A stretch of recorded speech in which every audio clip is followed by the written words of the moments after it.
So WWE Money in the Bank 2023 took place last night, live from England, my home country.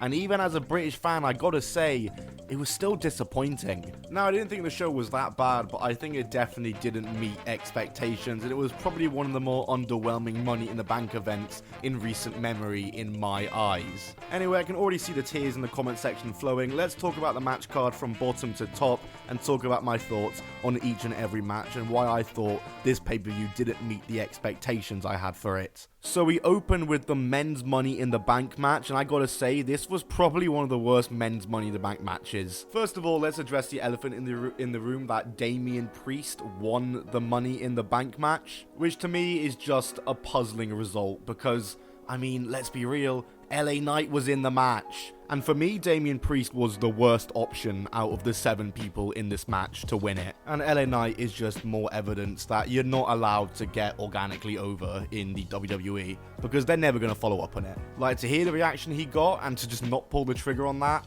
incredibly dumb booking decision, but I'm not really surprised. So yeah, another men's Money in the Bank just gone to complete waste. Last year you had Theory who won it, cashed it in on the US title and lost. The year before that you had Big E win it, which was such an awesome moment, and I thought Money in the Bank was finally back, and when he won the title I was so excited, but then they proceeded to give him the weakest title reign of all time and made him look like such a geek in every single moment possible. And then what, we've got Lesnar, Braun Strowman, Otis, Baron Corbin. The men's side of Money in the Bank has actually been dead for years. Like, what are we doing with this anymore? We've not had a good winner since Dean Ambrose in 2016. But yeah, the match itself was just a bit of a botch fest as well. We had so many spots where people were meant to be put through ladders, but the ladders didn't break. Apparently the ladders here in England are very, very hard and sturdy. And Logan Paul and Ricochet had that horror bump where both of them seemed to land on their necks and heads really badly off of a Spanish fly onto the 2 tables. And yeah, LA Knight just didn't win. Why did LA Knight not win? That is probably the easiest booking decision laid out right in front of someone I've ever seen for LA Knight to win it.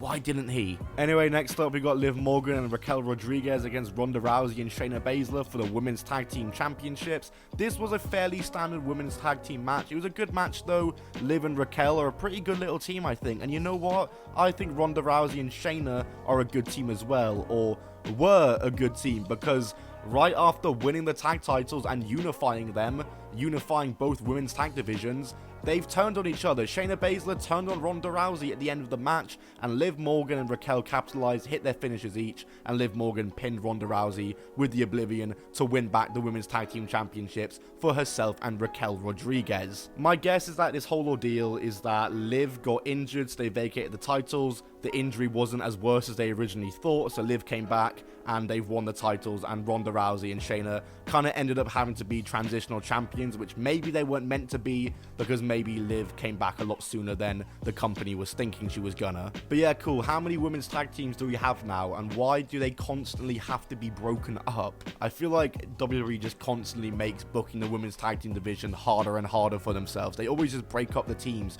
and Ronda Rousey and Shayna Baszler are one of the few teams that weren't just randomly formed together. They actually had a reason behind forming and have been together as an alliance or aligned together for years now. But yo, at the same time, I'm not going to complain about another Liv Morgan title reign. Anyway, going into the next match, Gunther versus Matt Riddle for the Intercontinental Championship. This match was just a lot shorter than I thought it was. And don't get me wrong, it was a short and sweet match. One of the better matches on the show. It was decent, and I'm not opposed to shorter matches. In fact, I think shorter matches can be a good thing and can be better than a 30-minute match when done right. And I don't think they did anything wrong with this match. It's just that, like, we know these two guys. We know they could have like a 20-minute barn burner if they wanted to. But what they gave us in the time they had, I'm not going to complain about. It was decent, and Gunther retained by submission, which was the correct result. And of course, Drew McIntyre came out after the match to confront Gunther. I feel like this match has happened a lot of times. It does feel a bit repetitive, but the pop that Drew McIntyre got in front of the England crowd, in front of the UK crowd, it was worth it. And running that match just to get that pop, it's worth it just for that alone, honestly. And it will be a good match because these are two of the best talents they have in the company. Next up was Cody versus Dominic Mysterio. I was hearing rumblings this was meant to main event.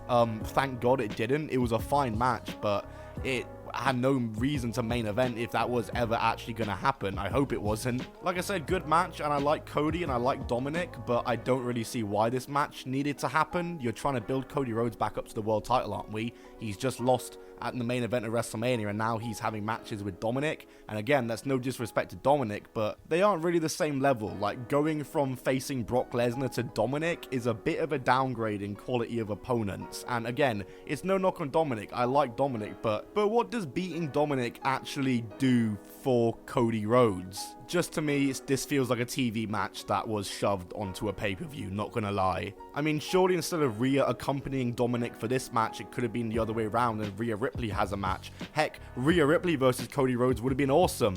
But end of the day, the match happened. What I said doesn't really matter, and the match was decent. The crowd were hot for it, so who am I to really talk? Cody Rhodes gets the win, and yeah, it was just kind of a match, really, just kind of a TV match on a pay-per-view. Next up is the Women's Money in the Bank match, which to me was the match of the night. I really could not predict who was gonna win this match, but in the end, it was of course Io Sky who won the match. Good finish as well, doing stuff between her and Bayley. First Bayley knocking her off the ladder, and then Io coming back to handcuff Bayley and Becky between each other on the ladder. A really inventive, creative finish that has never been done before in a Money in the Bank match. I really, really enjoyed that. And Io is a really good winner. It's going to be really fun seeing Io cut about with the briefcase. And also, can you believe it? We didn't get a same night women's cash in. That is a miracle. Oh my god, when is the last time we had that? The women's briefcase is being held for more than 24 hours before being cashed in. It's